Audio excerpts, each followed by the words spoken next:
went to South Texas a few times over the last couple of years to write about Republicans making gains down there. A lot of reporters went down there. But one thing I noticed, there's a lot of there are signs, there's the Blue Lives Matter iconography, the thin blue line flag. And I saw a lot that was that flag, but a green line representing the Border Patrol in South Texas. Border Patrol is popular enough in among some people in South Texas that you put a patriotic flag supporting it. Another thing I noticed is when I would talk, and even to Mexican-American Democrats, and they would refer to people across the border illegally, they would call them illegals. Nobody was saying undocumented immigrants, Americans without pay. Nobody was coming up with a euphemism. They were saying illegals. Were they saying that because they are huge VDARE readers and they want to implement that entire mindset? No, that was just the way they talked. And that was a thing I noticed.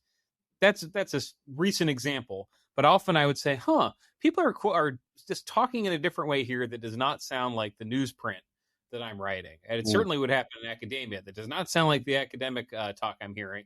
How do I reflect that in a story? That's always been a fun question to ask, right and left. I mean, I think it helped me covering, left-wing and socialist Democrats too. I'm like, well, let's talk through your ideas and I will quote them. And if somebody sees that and they're terribly offended, they can go ahead and be offended. But let me make sure I'm using the language and the sourcing and the theory that you're serious about here, because I want to read that in the newspaper. I want to have that explained. I don't want to have a quote from some guy saying, yeah, don't worry about it. Those guys aren't for real. Don't worry about Trump. He can't win. I'm like, why do I care what he thinks? I want to see what Trump thinks. I want to hear what voters think. Yeah, and there's always a sense that you get that they're telling you, first of all, you're wrong to even bring this up. You're wrong to even use these words. And secondly, that it's not happening. The other thing is the tendency of the mainstream media to tell regular people that something that they're seeing in front of them is just not happening. Like, there is no change in the curriculum in public high schools. It's not happening. You're making it all up. There is no such thing as this sudden new gender ideology. It's all made up. It's all a fantasy. And that just gets you even more angry, because you're like, well, my kid just came home from school telling me that he can become a girl if he wants to tomorrow. And that, now let me ask you about that question, because there you have a classic case in which the media never covered this, refused to cover it, really. You have this new revolution in gender child treatment. A couple of people like Jesse Singal actually jumped in early and did a story. Everyone else is silent. To even ask questions is to announce that you're a bigot, essentially, until you're getting to the point where the government is saying that people with penises are women, and regular people are saying, what? Of course they're not.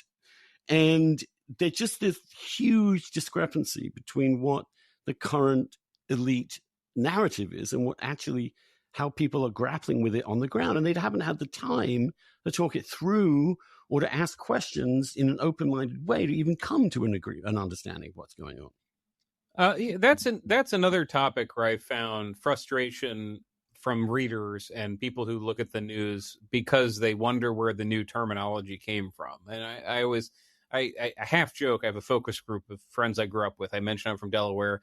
My close friends go to church weekly. They all have kids, getting married. We want to have kids, but I don't have them yet.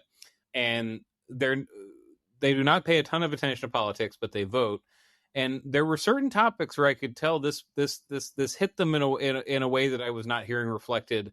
Let's say if I went to the room of people in DC who would all pay to attend some strategist breakfast or something. They just were, and it was not we are now going to dedicate our lives to rolling back gender ideology. It was more, hey, where did this come from? Which is kind of one of the questions you're asking.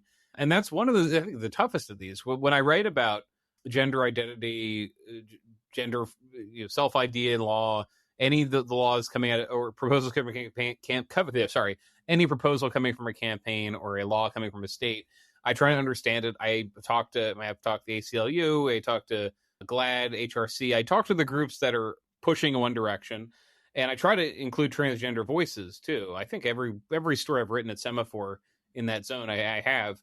But I also want to say, here is what the fight is about. Here is where the language came from. Here is where the idea came from, without worrying that if you are treating something like it's a debate, you are privileging one side of it.